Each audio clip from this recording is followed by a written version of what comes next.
Class 9 আজকে আবার চলে এলাম তোমাদের। শুরু করেছিলাম প্রবন্ধ নব নব সৃষ্টি। আর গত দিনে তোমাদের মোটামুটি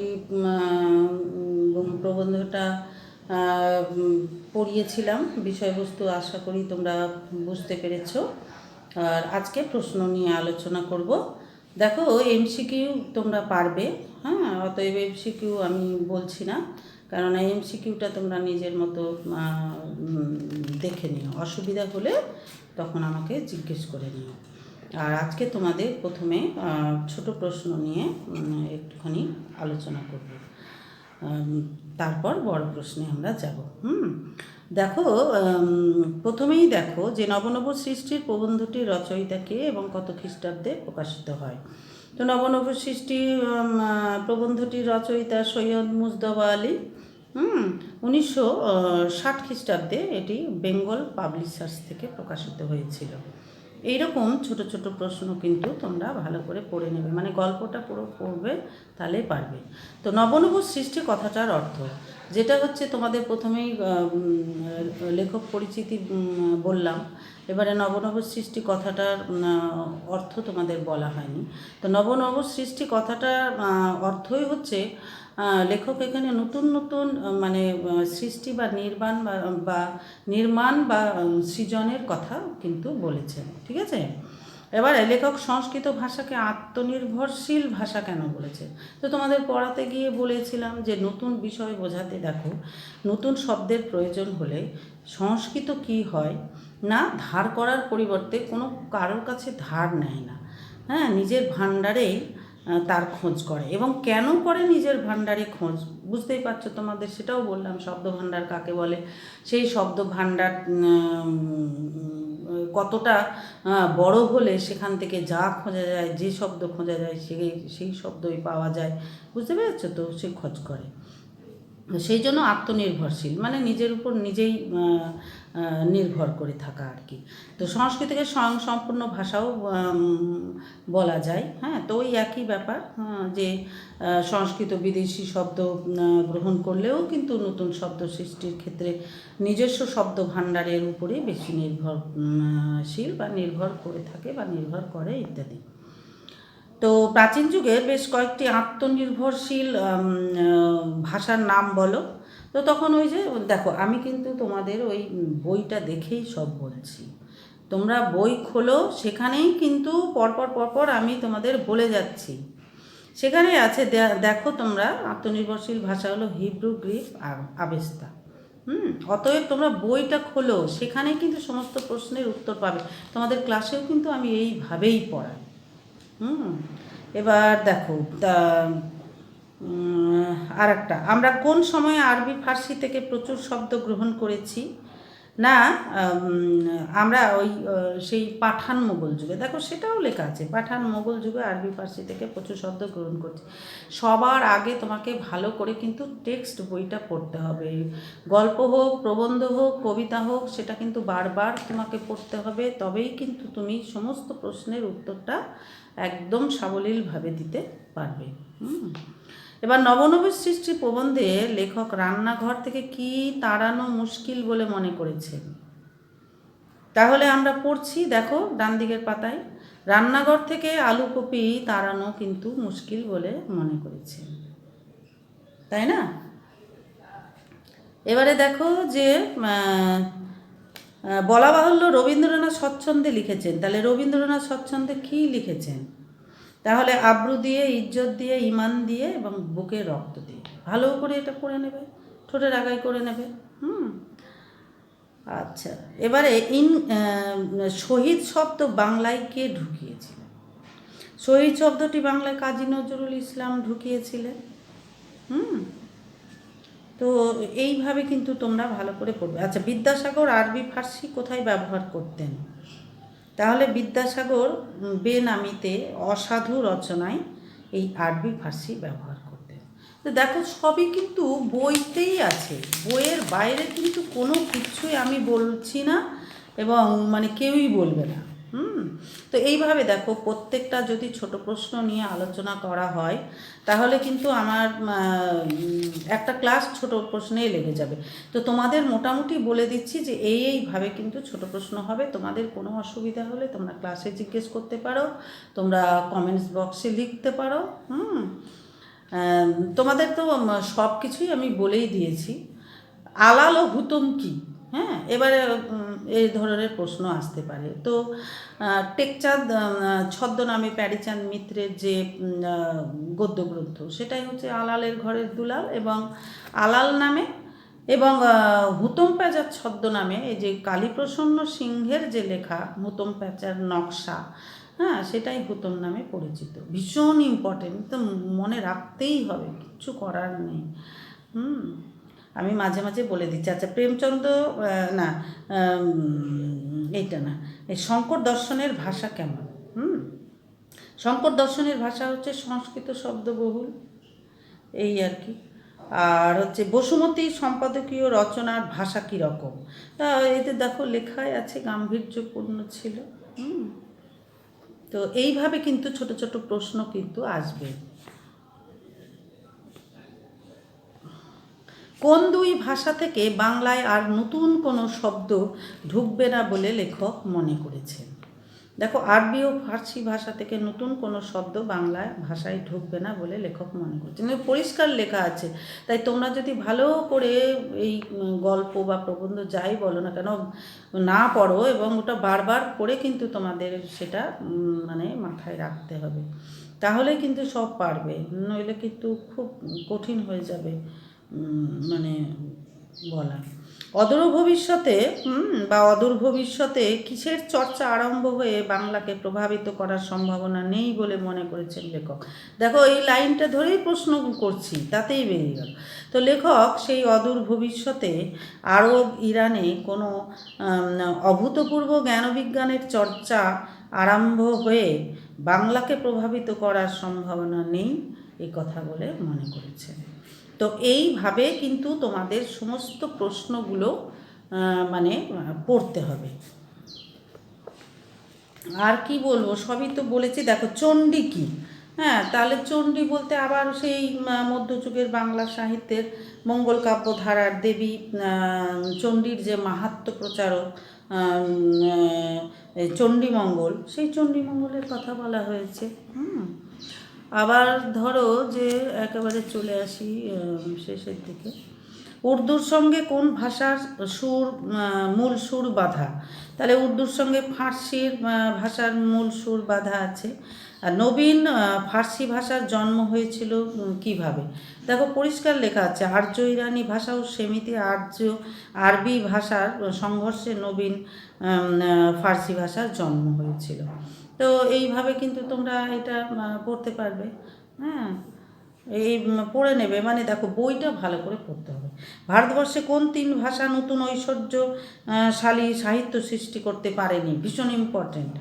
এই যে সিন্ধি, উর্দু ও কাশ্মীরি, এই তিন ভাষা ভারতবর্ষে নতুন ঐশ্বর্যশালী সাহিত্য সৃষ্টি করতে পারেনি, তাই না? দেখো, বইয়ে কিন্তু লেখা আছে। এবারে তোমরা যদি বইটা ভালো করে না পড়ো তাহলে কিন্তু সমস্ত প্রশ্নের উত্তর দিতে পারবে না। আবার দেখো যে কে উর্দু ভাষাকে ফার্সির অনুকরণ থেকে মুক্তি দিয়েছিলেন? কবি ইকবাল উর্দু ভাষাকে ফার্সির অনুকরণ থেকে মুক্তি দিয়েছিলেন। আবার বাংলার সর্বশ্রেষ্ঠ সাহিত্য সৃষ্টি কী? আমরা তো পড়লাম, জানি। বাংলার সর্বশ্রেষ্ঠ সাহিত্য সৃষ্টি হলো সেই পদাবলী কীর্তন, যাকে বলে পদকীর্তন যাকে বলা হয়। বাংলায় খাঁটি কানুরূপ কে ধরেছিলেন? মহাভারতের কৃষ্ণ বাংলায় খাঁটি কানুরূপ ধারণ করেছিলেন। কানুরূপ কে ধরেছিলেন? হ্যাঁ, বাংলায় খাঁটি কানুরূপ কে ধরেছিলেন? তো কে আর ধরবে? শ্রীকৃষ্ণ। খাঁটি বাঙালি মেয়ে বলতে এখানে কাকে বোঝানো হয়েছে? ওই আর কি, শ্রীমতী রাধাকে। একই চরিত্র একই রূপে প্রকাশ পেয়েছেন। কিসে কিসে একই চরিত্র একই রূপে প্রকাশ পেয়েছেন? তাহলে ভাটিয়ালির নায়িকা প্রকাশ পেয়েছেন, বাউলের ভক্তরা এবং মুর্শিদিয়ার আশিক ও পদাবলীর শ্রীরাধা একই চরিত্রে একই রূপে প্রকাশ পেয়েছেন। তো এইভাবে কিন্তু পড়বে। কীর্তন বলতে কী বোঝায়? খুব একটা সুন্দর প্রশ্ন। আমরা কীর্তন সবাই শুনে থাকি। কীর্তন হলো একটা কি বলতো, প্রশংসাসূচক গান। হ্যাঁ, মানে শ্রীকৃষ্ণেরই প্রশংসা, শ্রীরাধার প্রশংসা। তো বাংলাদেশের এই যে শ্রীকৃষ্ণের মাহাত্ম্য বিষয়ক গানকেই আমরা মানে কীর্তন বলে থাকি। আচ্ছা, ভাটিয়ালি কি? ওই যে নদীমাতৃক যে কি বলবো, বাংলার যে ভাটার টানে যে নদীর স্রোতে নৌকা ছেড়ে দিয়ে মাঝিমাল্লারা যে গান গায়, সেটাই হচ্ছে ভাটিয়ালি। আর মুর্শিদিয়া কি? দেখো, যে সাধারণত ইসলাম ধর্মের যে আধ্যাত্মিকতা, সেই আধ্যাত্মিকতা সম্পর্কিত এক বিশেষ ধরনের সাধন গীতিকে মুর্শিদি বা মুর্শিদিয়া বলা হয়ে থাকে। তো এইভাবে কিন্তু ছোট ছোট প্রশ্ন আসবে, তোমরা এইভাবে করবে। আর কোথাও অসুবিধা হলে জিজ্ঞাসা করবে, কেমন? আসি ব্যাখ্যা ভিত্তিক সংক্ষিপ্ত প্রশ্ন উত্তরে আমরা আসি। এখানে এই 150 শব্দের মধ্যে লিখতে হবে এবং 3 নম্বর থাকবে। তো দেখো, প্রথমেই দেখো যে সংস্কৃতকে স্বয়ংসম্পূর্ণ ভাষা বলাতে কারো কোনো আপত্তি থাকার কথা নয়। বক্তার এরূপ উক্তির তাৎপর্য ব্যাখ্যা করো। খুব ইম্পর্টেন্ট কিন্তু একটা প্রশ্ন। তাহলে এই তোমরা প্রবন্ধের নাম, তারপরে লেখকের নাম, এসব বলে তারপরে শুরু করবে, কেমন? যে দেখো, এই যে ভাষার উৎকর্ষ এবং তার যে কি বলবো প্রকাশ ক্ষমতা, এই প্রকাশ ক্ষমতা কিন্তু নির্ভর করে সেই শব্দ ভাণ্ডারের উপরে। তোমাদের প্রথমেই বললাম যে শব্দ ভাণ্ডার সেই যেমন দেখো, ভাঁড়ার ঘরে আমাদের সমস্ত শস্য মজুদ থাকে, শব্দ ভাণ্ডারে সেই রকম সমস্ত শব্দ মজুদ থাকে। যখন লেখকরা লেখেন তখন ওই শব্দ ভাণ্ডার থেকে টুক করে একটা শব্দ নিয়ে কলমবন্দি করেন, ঠিক আছে? তাই এই শব্দ ভাণ্ডারের উপর। তো নতুন চিন্তা বলো, অনুভূতি বলো, বা বস্তুর জন্য বলো, হ্যাঁ, নতুন শব্দের কিন্তু প্রয়োজনের জন্যই কিন্তু সংস্কৃত ধারের বদলে নিজস্ব ভাণ্ডারের দিকেই তাকায়। আর সেখানে ধাতু বলো, শব্দ বলো, অদল বদল ঘটিয়ে নতুন শব্দটি নির্মাণ করে। দেখো, এই বইয়েই সব লেখা থাকে। শুধু একটু গুছিয়ে লেখার ক্ষমতা থাকলেই হলো। তো বিদেশি শব্দ গ্রহণ করলেও তা মুষ্টিমেয়। তো এইভাবে লিখবে। আবার সংস্কৃত ভাষা আত্মনির্ভরশীল। লেখক কেন এরকম মন্তব্য করেছেন, ওই একই উত্তর হবে। পৃথিবীতে কোনো জিনিসই সম্পূর্ণ অবাস্তব নয়। বক্তা কোন প্রসঙ্গে এরূপ মন্তব্য করেছেন? এবার দেখো,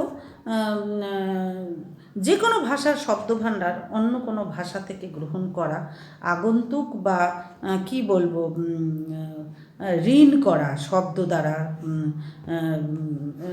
ঋদ্ধ হয় বা সমৃদ্ধ হয়, তাই না? আমি বলি না, ঋণ করে বা ধার করে। তো হিন্দু সাহিত্য এই তকমাটা ঝেড়ে ফেলতে চাইছে, কেননা সেই জন্যই তারা এই হিন্দি থেকে, দেখো এই বই দেখে কিন্তু সব বলছি, হ্যাঁ, হিন্দি থেকে দেখো এই আরবি, ফার্সি, ইংরেজি এই সমস্ত শব্দকে তাড়িয়ে দেওয়ার চেষ্টা শুরু করেছে। তো সেই জন্য লেখক হিন্দি সাহিত্যিকদের এই প্রচেষ্টাকে কি বলবো অত্যন্ত আন্তরিকতার সাথে গ্রহণ করেছেন এবং তাদের প্রতি অনুপ্রেরণা সূচক এই উক্তিটি করেছেন। এটুকু লিখলেই হয়ে যাবে। তো এইভাবে কিন্তু ব্যাখ্যামূলক প্রশ্ন আসবে, তোমরা করবে। স্কুল থেকে সংস্কৃত চর্চা উঠিয়ে না দেবার কারণ প্রসঙ্গে বক্তা কী বলেছেন? আবার তো সেই, কেননা দেখো, সংস্কৃত ভাষা মানে অত্যন্ত উন্নত এবং সমৃদ্ধশালী একটা ভাষা, সেটা আমরা পড়লাম। তো নতুন শব্দ তৈরির ব্যাপারে কিন্তু তার অসামান্য দক্ষতা আছে। হ্যাঁ, ফলে প্রাচীনকাল থেকেই কিন্তু এদেশে সংস্কৃত চর্চা ছিল এবং বহু সংস্কৃত শব্দ কিন্তু বাংলায় এসে ঢুকেছে এবং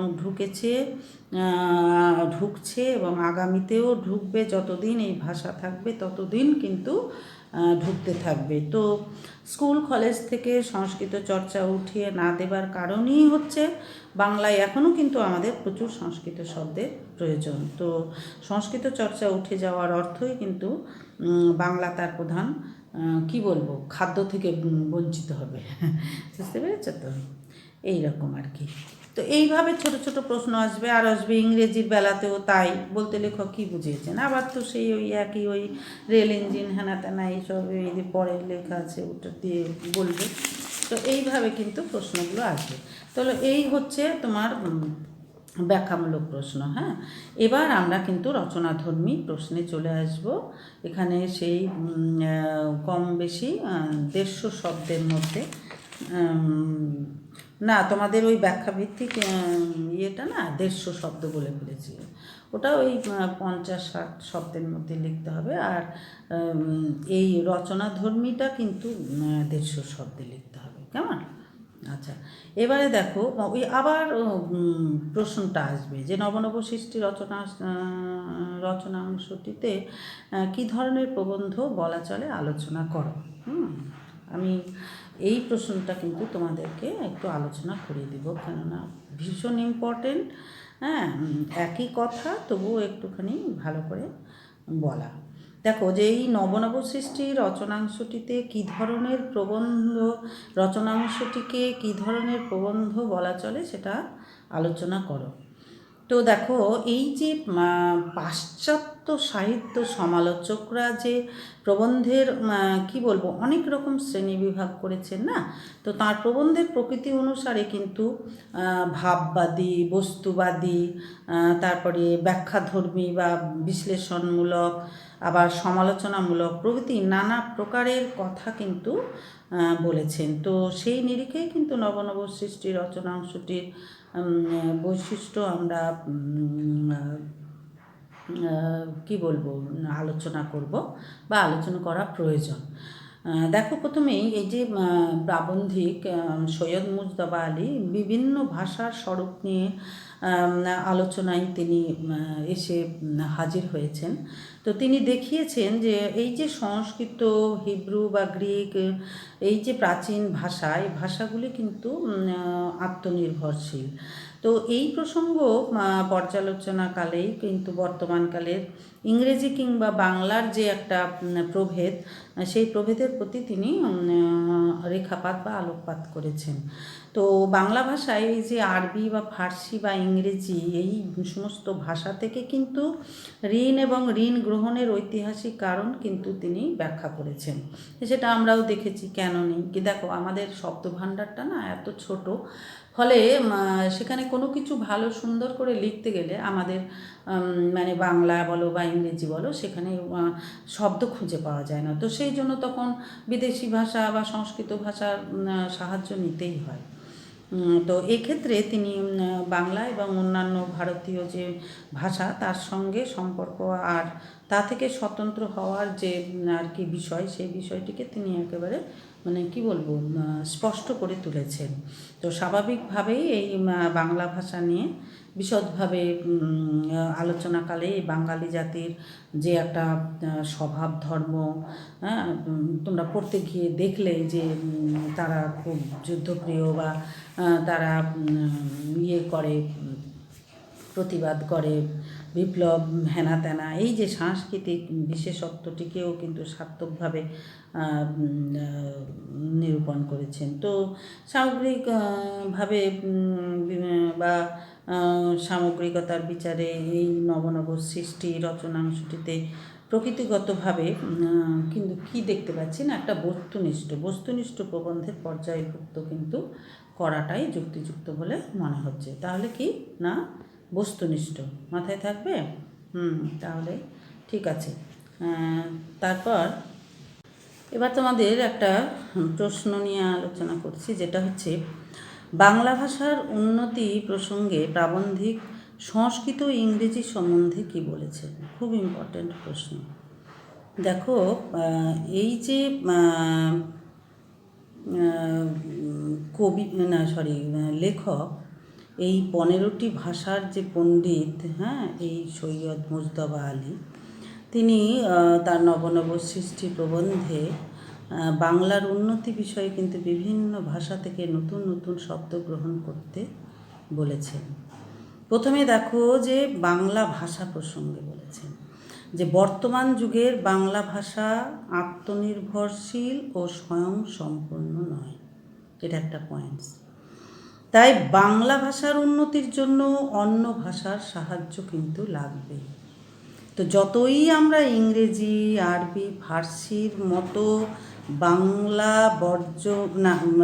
ভাষা বর্জন করি না কেন, ততই কিন্তু যুগের প্রয়োজনে বিশ্বায়নের যুগে এই বিদেশি শব্দ কিন্তু আমাদের ভাষাতে যেমন থেকে যাবে, তেমনই কিন্তু আরও নতুন বিদেশি শব্দের আমদানি হবে, কেউ কিন্তু বন্ধ করতে পারবে না, তাই না?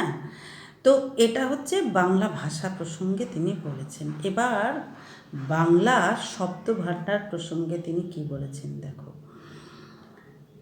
বাংলা ভাষার যেসব বিদেশি শব্দ, বাংলা ভাষায় যে সমস্ত বিদেশি শব্দ ঢুকছে তার মধ্যে প্রধান হলো আরবি, ফার্সি এবং ইংরেজি। তো বাংলায় সংস্কৃত প্রচুর পরিমাণে ঢুকলেও কিন্তু তা বিদেশি শব্দের মধ্যে পড়ে না। যেমন দেখো সংস্কৃত বাংলা ভাষার কিন্তু প্রধান খাদ্য। তো যতই সংস্কৃতের চর্চা চলবে ততই কিন্তু বিস্তর সংস্কৃত শব্দ বাংলা ভাষায় এসে ঢুকবে। তা এখনও চর্চা আছে বলে এখনও সংস্কৃত থেকে শব্দ বাংলায় প্রবেশ করছে, বাংলাকে সমৃদ্ধ করছে। আর বাংলার উন্নতির জন্য তাই কিন্তু এখনও সেই সংস্কৃত চর্চা প্রয়োজনীয়তা আছে, এবং সেই জন্য স্কুল কলেজগুলোতে এখনও কিন্তু সংস্কৃত পড়ানো হচ্ছে। ঠিক আছে, এ হচ্ছে 1 নম্বর সংস্কৃত। এবার দেখো 2 নম্বরে ইংরেজি। এবার সংস্কৃতের পরে বাংলা ভাষাকে অতি সমৃদ্ধ করে চলেছে সেটা হচ্ছে ইংরেজি ভাষা। তাই বাংলার স্বার্থে এখনও কিন্তু ইংরেজি চর্চা প্রয়োজন আছে। বিশেষ করে দর্শন, নন্দনশাস্ত্র, পদার্থবিদ্যা, রসায়নবিদ্যা, দেখো যারা সায়েন্স নিয়ে পড়ে তাদের সমস্ত টার্মসগুলোই কিন্তু ইংলিশে। এমন কিছু শব্দ আছে আমরা ইংরেজিটাকেই মানে এমনভাবে ভালোভাবে জানি যে এটা বাংলাকেই জানি না, তাই না? তো এই রসায়নবিদ্যা প্রভৃতির যে এই যে উচ্চশিক্ষা, যারা তুমি সায়েন্স নিয়ে বিএসসি পড়ো, এমএসসি পড়ো, তখন কিন্তু তোমার এই জ্ঞানের জন্য ইংরেজি শব্দের জ্ঞানের কিন্তু খুব প্রয়োজন। ফলে বাংলা ভাষায় বিজ্ঞানের কোনো উন্নত মানের কোনো কিন্তু বই নেই। রেলের ইঞ্জিন কি করে চালাতে হয় সেই সম্বন্ধে যদি বাংলায় কোনো ভালো বই আছে এমন জানা নাই লেখকের। এবং টেকনিক্যাল শব্দের প্রয়োজনে কিন্তু মানে ইংরেজি চর্চা দরকার এবং এখনও প্রয়োজন আছে।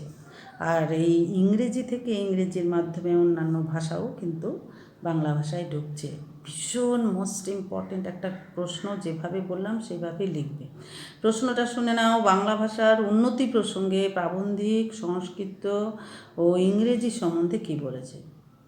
প্রথমে পয়েন্টস বলে দিলাম ভাষা প্রসঙ্গে, বাংলা ভাষা প্রসঙ্গে, এবং দ্বিতীয় পয়েন্টস বললাম যে বাংলা শব্দ ভাণ্ডার প্রসঙ্গে, এবং শব্দ ভাণ্ডার থেকে 1 নম্বরে সংস্কৃত আলোচনা করলাম, 2 নম্বরে ইংরেজি আলোচনা করলাম। এইভাবে তোমরা সুন্দর করে লিখবে, তাহলে নম্বরটা তোমরা তুলতে পারবে অতি সহজে। ঠিক আছে? আচ্ছা, এবার দেখো আরও একটা প্রশ্ন নিয়ে আলোচনা করব।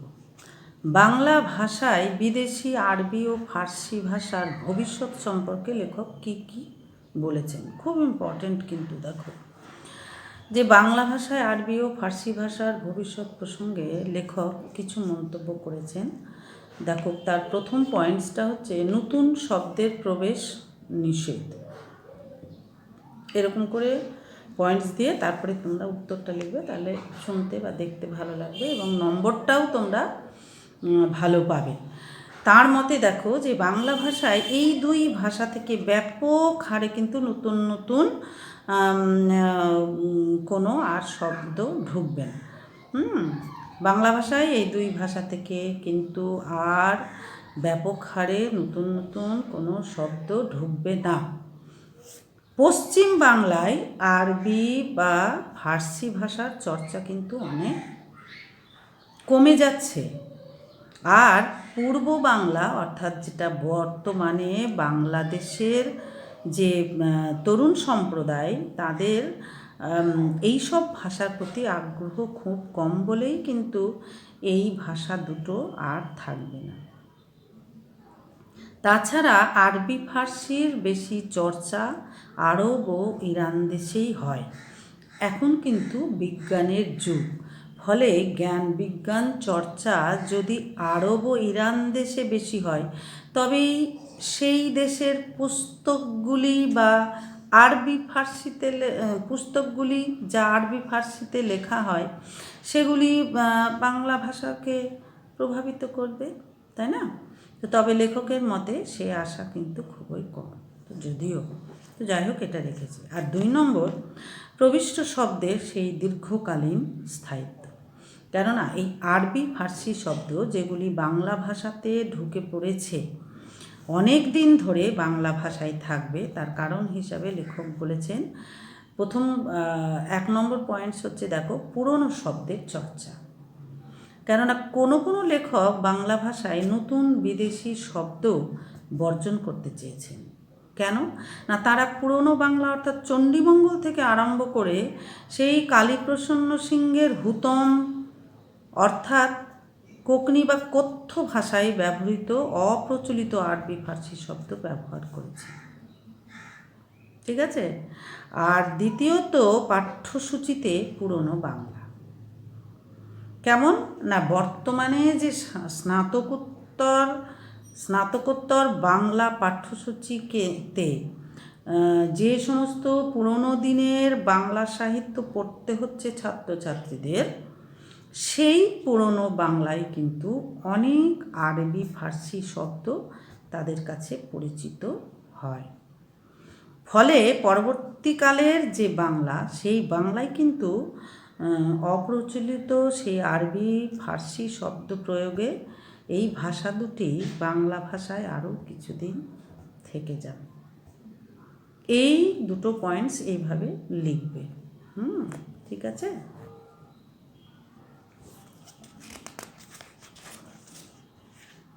আর কি বলবো তোমাদের, প্রশ্ন তো অনেক হয়, অনেকই আছে।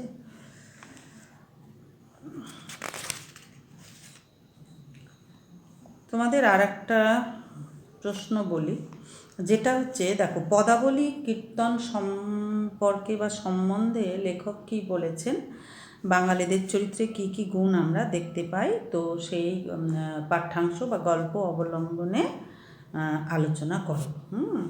এটা তো একেবারেই সহজ প্রশ্ন।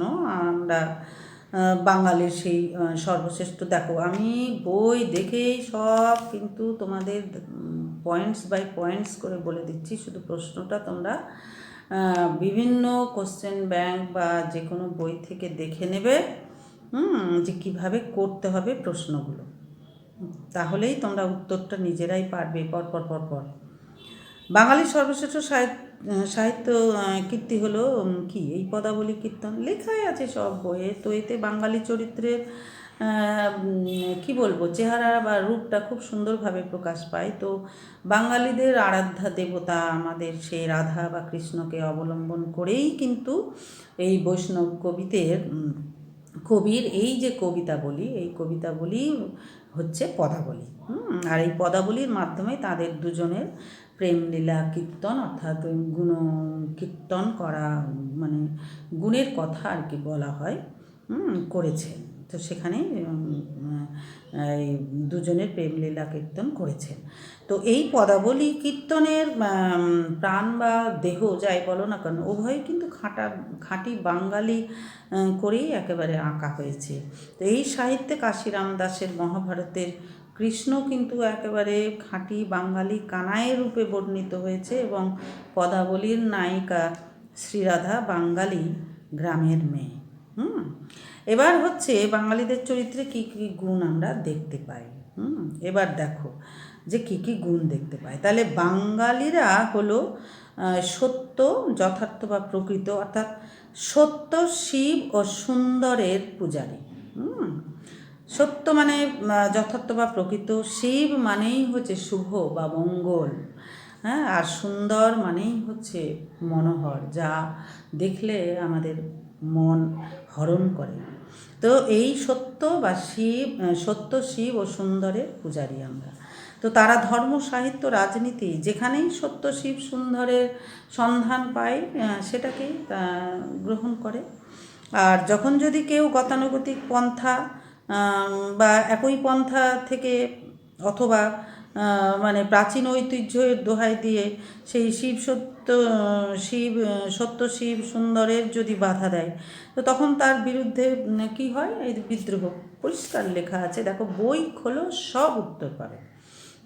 আবার যখন সেই বিপ্লব বা বিদ্রোহ বিশৃঙ্খলায় পরিণত হয়, তো তখন তার বিরুদ্ধেও কিন্তু বিদ্রোহ হয়ে থাকে। আর এই বিদ্রোহ কিন্তু শুধু বাঙালি হিন্দুর মধ্যেই সীমাবদ্ধ থাকে না, বাঙালি মুসলমানদের মধ্যেও কিন্তু দেখা যায়। কারণ বাঙালি কোনো কারণে ধর্ম পরিবর্তন করলেও কিন্তু বাঙালি জাতির চরিত্রের কোনো পরিবর্তন হয় না।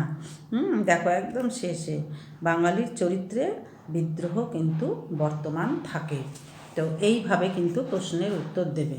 তারপর এরপর প্রশ্ন থাকতে পারে, সংস্কৃত চর্চা উঠিয়ে দিলে আমরা অন্যতম প্রধান খাদ্য থেকে বঞ্চিত হব কেন? এইভাবে নানা ধরনের প্রশ্ন আসতে পারে। ধর্ম বদলালেই জাতির চরিত্র বদলায় না, ভীষণ ইম্পর্টেন্ট। এই দুটো প্রশ্ন তোমরা নিজেরা করবে এবং খাতায় লিখবে, এবং স্কুল খুলে আমি সেই দুটো দেখব, এই দুটো প্রশ্ন করবে। তাহলে আমরা সবাই বুঝে গেলাম যে এই মানে গল্পটার ভাব কী। দেখো, সংস্কৃত ভাষা বাংলা ভাষার জননী কিনা এই প্রশ্ন কিন্তু আজ অবান্তর। তবে এই কথা আমরা নিঃসন্দেহে বলতে পারি যে সংস্কৃতকে ভিত্তি করেই কিন্তু ভারতের সমস্ত ভাষা নির্দিষ্ট পরিণতির দিকে এগিয়েছে। তো লেখক মুজতবা আলীও কিন্তু সেই ভাবনারই বর্তন ঘটিয়েছেন। তো এই কারণেই তিনি বলেছেন যে সংস্কৃত ভাষা কিন্তু আত্মনির্ভরশীল ভাষা, এবং প্রাচীন হিব্রু, আবেস্তা গ্রিক, পরবর্তীকালে আরবি ভাষাও কিন্তু আত্মনির্ভরশীল স্বয়ংসম্পূর্ণ ভাষা। তো এইভাবে বর্তমান কালে বিশ্ববিস্তারে ইংরেজি ভাষাও কিন্তু তা নয়। কেননা একই সঙ্গে প্রাবন্ধিক বোঝাতে চান যে ভাষার এক বিস্তারিত প্রভাব কোনো ভাষাকে সর্বাঙ্গ সুন্দর ভাণ্ডার করে তুলতে কিন্তু পারে না। তো অন্য ভাষার শব্দকে আত্মস্থ করে তাকে নিজের করে নিতে হয়, তাতে ভাষা কিন্তু সমৃদ্ধ হয়। তো এই ক্ষেত্রে রবীন্দ্রনাথ, নজরুল, এমনকি বিদ্যাসাগর মহাশয় পর্যন্ত কিন্তু অন্য ভাষার শব্দ গ্রহণ করে বাংলাকে সমৃদ্ধ করেছেন। তো অন্য ভাষার চর্চা যে কোনো ভাষার সমৃদ্ধির কারণ, তো ইংরেজিও কিন্তু তার ব্যতিক্রম নয়। তো এই কারণেই প্রাবন্ধিকরা মনে করেন যে অন্য ভাষার তত্ত্বকে সম্যক মানে হৃদয়ঙ্গম করে তাকে নিজের করে নিতে হয়, নতুবা ভাষার সার্বিক সৌন্দর্য কিন্তু আসে না। আর বর্তমান সময়ে কিন্তু তা আসাও এক প্রকার অসম্ভব। তাই নতুন লেখক সম্প্রদায়ের প্রতিও কিন্তু লেখকের তেমনই প্রচ্ছন্ন অনুরাগ। এইটুকু তোমাদের বলে আজ শেষ করছি। আশা করি তোমরা সবাই বুঝতে পেরেছো। কোথাও প্রশ্ন নিয়ে, কোথাও কোনো নিয়ে অসুবিধা হলে সেটা তোমরা খাতায় লিখে রাখো। আর এই দুটো প্রশ্ন কিন্তু তোমরা নিজেরা লিখবে।